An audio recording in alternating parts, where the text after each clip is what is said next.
Have you ever looked in the mirror and for just a second didn't recognize the face staring back at you? Most people shake it off, blink, move on. But what if you couldn't? It started for John on an ordinary Tuesday morning.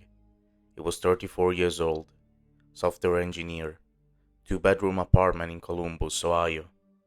He had a dog named Pepper, a coffee maker he loved too much, and a life that was, by all accounts, completely unremarkable. He woke up at 6:47 a.m., 3 minutes before his alarm as always. He shuffled to the bathroom and turned on the faucet, cold water on his face. And then he looked up. The man in the mirror looked almost right. Same brown eyes, same jaw, same small scar above the left eyebrow from a childhood bike accident. But something was off. John leaned closer. His reflection leaned closer too, perfectly synchronized. He raised his right hand. The reflection raised its left, as mirrors do. He smiled. The reflection smiled back. He told himself it was nothing. Sleep deprivation. He'd been working late all week on a deadline. The brain plays tricks. He made his coffee, fed Pepper, took the elevator down, walked to the bus stop. Normal. Completely normal. But on the bus, a woman sitting across from him, a stranger, stared at him for a long time. Then she quietly moved to another seat. By Thursday, John had started keeping notes. Not because he was the journaling type, he'd never been, but because things kept slipping. He found himself standing in rooms with no memory of walking into them. He sent an email to a client and signed it with a name he didn't recognize. Thomas. He didn't know anyone named Thomas. He called his mother that night. She picked up on the second ring, the way she always did. "John," she said, and there was something in her voice, careful, like she was choosing her words. "Mom," he said, "do I seem different to you lately?" "Different how?" "I don't know, just different." Another pause. "You've seemed different," she said quietly, "for about 3 weeks now." "What do you mean? 3 weeks? What happened 3 weeks ago?" John didn't sleep that night. He sat at his desk and tried to reconstruct the last 3 weeks from memory. And this is where it gets truly disturbing, not because he couldn't remember, but because he could. He remembered everything perfectly, every conversation, every meal, every moment. The memories were vivid, detailed, specific. They just didn't feel like his.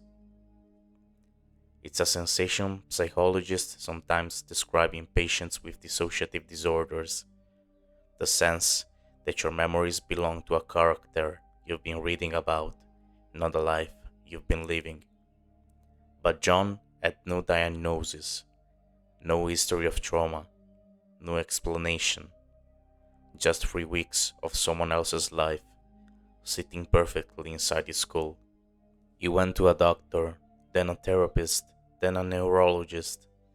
Brain scans, normal. Psychological evaluation, within range. "You're experiencing dissociation," the therapist told him.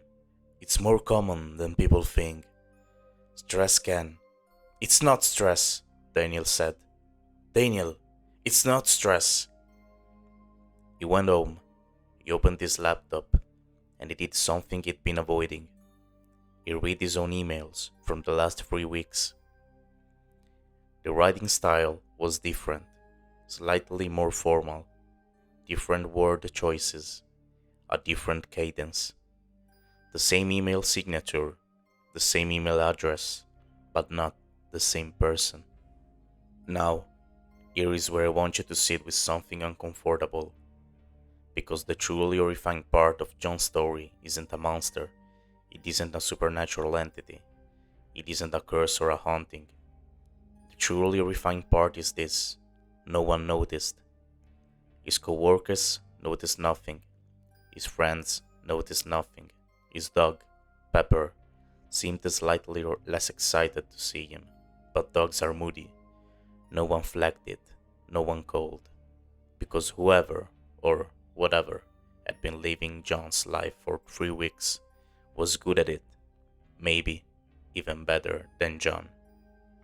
There's a philosophical thought experiment, you may have heard of it, called the ship of Theseus.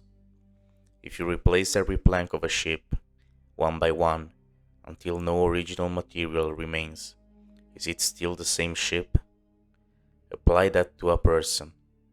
Replace the memories, but keep them accurate. Replace the habits, but keep them functional. Replace the voice, the face, the name, but make them identical.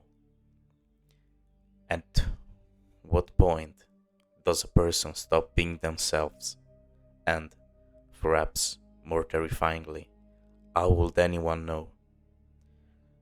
John is still out there, living his life, drinking his coffee, feeding his dog. The therapist says he's improving. His mother says he sounds more like himself lately. More like himself. The question is, which self? Tonight, before you go to sleep, I want you to try something. Think of 3 memories from last week. Really picture them. Where you were, what you felt, what it smelled like. Got them? Now ask yourself honestly, how do you know those are yours?